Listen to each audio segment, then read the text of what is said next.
In the world that we are in now, we must get ready for mockery. And we must toughen ourselves against mockery. Do you know the argument that can dissuade you from tithing?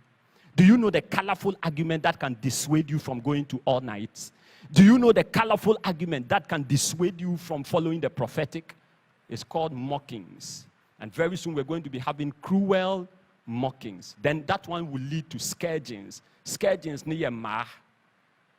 Now I've always told people, if the offense by the law becomes the speaking of the truth, then truthful men will by all means go to prison. That's where we have gotten to. Now the offense is speaking the truth. So they say, you see a woman, and she says she's a he. So call the woman he. And you too, you know the truth. So you go and say she. We'll bet them near the whole saying. If the offense becomes the speaking of the truth, then truthful men will by all means go to prison. That's where we have gotten to. Can you survive mockery in this generation? Can you survive it? You are the most correct person in the office, and yet your rent has expired. And now you are perching in the house of the one who is stealing in the office. And they say, man of integrity, I greet you. I greet you. Now, how far? Okodabe. Okodabe. They will mock you. In the whole family, you are the one who prays. And every time, you are the one who comes to say, oh, please, nobody has sunlight. Sunlight. I want to wash my things. You want to wash your cloth to church. And you are asking for the sunlight from somebody who doesn't go to church. It's called mockery. They will mock you.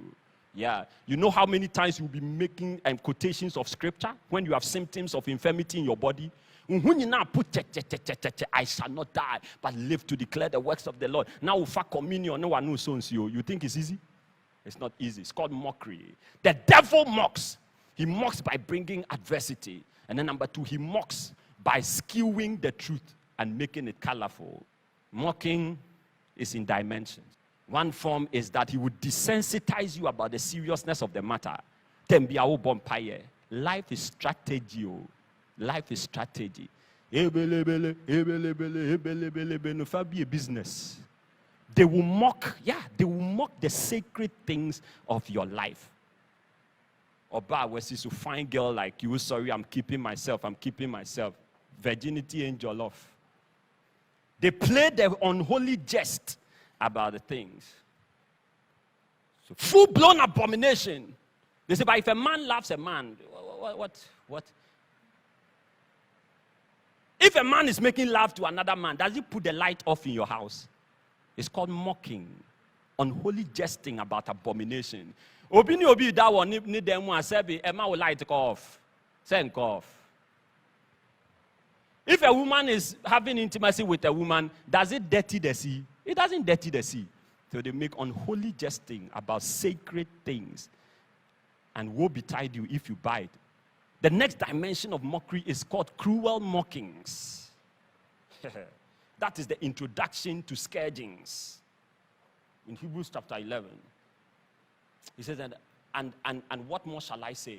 For the time will fail me to talk of Gideon and of Barak and of Samson, of Jephthah, of David, also of Samuel and of the prophet, who through faith subdued kingdoms, wrought righteousness, obtained promises, stopped the mouth of lions, quenched the violence of fire, escaped the edge of the sword, waxed valiant in fight, put to flight the army of aliens. Out of weakness were made strong. Women had their dead raised to life again, and others were tortured, not accepting deliverance, that they may receive a better resurrection. And others had cruel trials of cruel mockings and scourgings. Yea, moreover, of bonds and imprisonment. They were stoned. They were sawn asunder. They were slain. They were tempted.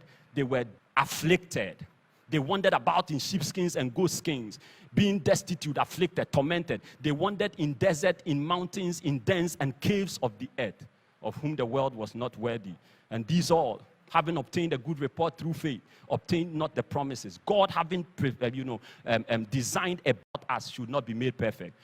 And others had trial of cruel mockings and scourgings. That means when the mockery begins, the next time they give legalities to the mockery. So if you don't support the mockery, then now you are punished by the law. It's called cruel mockings. They say now, anybody can declare the agenda by legalities. So you are a man in the washroom, then another woman will come. Hey, why are you using the men's washroom as a woman? He said, no, I'm a man. Bobby stand full, a man. And you look up and down, you go and say, hey, you are not a man, you are a woman. Then the woman will go and report you. And then they will say, somebody is infringing on my right. It's called cruel mockings. That means the error is legalized.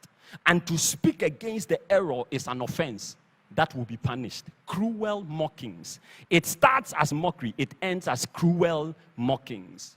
You are a man of integrity. Case closed. Governments come and go. They steal money. You don't steal money. And you can take your sack letter and go home. Can you survive mockery? This is where we have gotten to. This is what Jesus said before the mother of Zebedee's children brought the two people to come and negotiate for the seat. They didn't even listen to how they have to pass the test of mockery. That's how believers are living their lives now. We can't even talk about the tough nature of the times we are in. We are all chanting that we'll be billionaires, millionaires, houses, fields, vineyards. So the mockery, the scourging, and the crucifixion that is coming. Expansion. But we are in hard times. No. We are of the breed of the Christ. We don't go through hard times. We will get favor always at the top.